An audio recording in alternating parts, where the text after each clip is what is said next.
Hello everyone, আসসালামু আলাইকুম। আজকে আপনাদের জন্য নিয়ে এলাম স্পেশাল চিংড়ি বোনার একটি রেসিপি। আমরা একজন এক একভাবে এই চিংড়ি বোনা রান্নাটি করে থাকি, তবে আজকে আমি একদম কম মশলায় কিভাবে চিংড়ি মাছ রান্নার পরেও চিংড়ির একটি আলাদা স্বাদ থাকবে সেইভাবেই রান্নাটি করে দেখাবো। চলুন তাহলে দেখে নেওয়া যাক রেসিপিটি। এখানে 8 পিস মাঝারি সাইজের এমন চিংড়ি নিলাম। এবার চিংড়িগুলো ভালো মতো পরিষ্কার করে নিতে হবে। প্রথমে মাথার সাইডটা কেটে নিচ্ছি, এরপর এভাবে ছোট ছোট পাগুলোও কেটে নিতে হবে। তারপর লেজের সাইডটা এভাবে ছোট করে কেটে নিতে হবে। এবার চিংড়িগুলোর পিঠের মাঝ বরাবর কেটে ভেতরে যে নোংরা আছে সেটাও বের করে নিতে হবে। আশা করছি আপনারা বুঝতে পেরেছেন। বেশিরভাগই আমরা চিংড়ি কাটতে পারলেও যারা নতুন তারা অনেকে আমরা রেসিপি পেলেও কাটার প্রসেসগুলো জানি না, তাই দেওয়ার চেষ্টা করলাম। এখন সবগুলো চিংড়ি এভাবে কেটে ধুয়ে ভালো মতো পরিষ্কার করে নিতে হবে। এবার রান্নার জন্য 1 টেবিল চামচ পেঁয়াজের বাটা নিলাম, 1 চা চামচ রসুনের বাটা, 1 কাপ কুচি করা পেঁয়াজ, আধা কাপ কুচি করা টমেটো, একটি বড় টমেটো এমন 5 ভাগ করে কাটলাম, আর নিলাম 1 চা চামচ হলুদের গুঁড়া, 1 চা চামচ লাল মরিচের গুঁড়া আর আধা টেবিল চামচ পাপরিকা। পাপরিকাটা চিংড়ি বোনার কালার সুন্দর আসার জন্যই মেনলি ব্যবহার করছি, আর স্বাদ মতো লবণ। এবার সব গুঁড়া মশলাগুলো সামান্য পানি দিয়ে ভালোভাবে মিশিয়ে একটা পেস্ট তৈরি করে নিতে হবে। এইবার একটি পাতিলে 3 টেবিল চামচ অলিভ অয়েল দিয়ে পেঁয়াজ আর রসুনের বাটাগুলো ভালো করে নেড়েচেড়ে নিতে হবে 2-1 মিনিটের মতো। এভাবে 2-1 মিনিট নেড়েচেড়ে নেওয়ার পরেই দিয়ে দিলাম কুচি করে রাখা টমেটোগুলো। আবারও ভালো করে টমেটোগুলো মিশিয়ে নিতে হবে।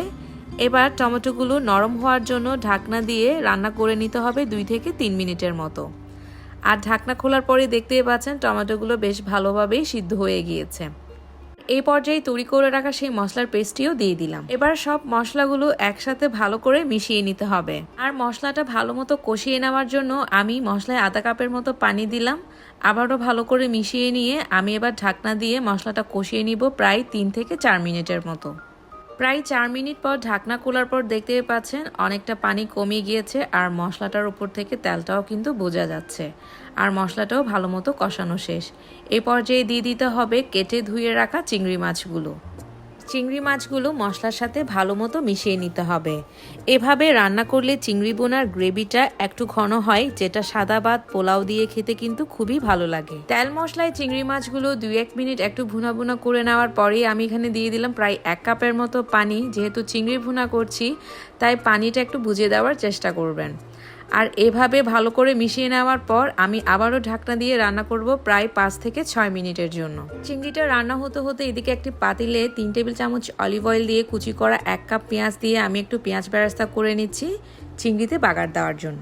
প্রায় 5 থেকে 6 মিনিট পর ঢাকনা খোলার পর দেখতেই পাচ্ছেন চিংড়িটা অনেকটা মাখো মাখো হয়ে আসছে। ঠিক এই পর্যায়ে বাগার দেওয়া সেই পেঁয়াজটা দিয়ে দিতে হবে চিংড়ির উপরে। এভাবে চিংড়ি মাছ রান্নার পরে যদি বাগার দেন সেক্ষেত্রে তেলটাও খুব সুন্দর বোঝা যায়, আর খেতেও কিন্তু খুবই মজা হয়। এরপরে ফালি করে রাখা টমেটোগুলো দিয়ে চুলার আঁচটা একদম লোয়ে রেখে ঢাকনা দিয়ে 2-1 মিনিট রান্না করে নিলেই হয়ে যাবে গরম গরম এই চিংড়ি বোনা রান্নাটি। চিংড়ি মাছ রান্না হতে কিন্তু তেমনটা সময় লাগে না, খুব অল্প সময়ে তৈরি করে নেওয়া যায় এই মজাদার চিংড়ি বোনা রান্নাটি। চিংড়ি খেতে আমরা অনেকে পছন্দ করি, কাটাকাটির ঝামেলা বা যারা নতুন আছেন তাদের সুবিধার জন্য আজকে রেসিপিটির পাশাপাশি কাটাকাটির প্রসেসটাও কিন্তু করে দেখালাম।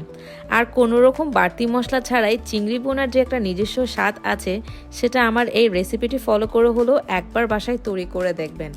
আশা করছি আজকে আমার এই রেসিপিটি আপনাদের ভালো লেগেছে, আর ভালো লাগলে অবশ্যই আমার চ্যানেলে একটি সাবস্ক্রাইব করে পাশে থাকবেন।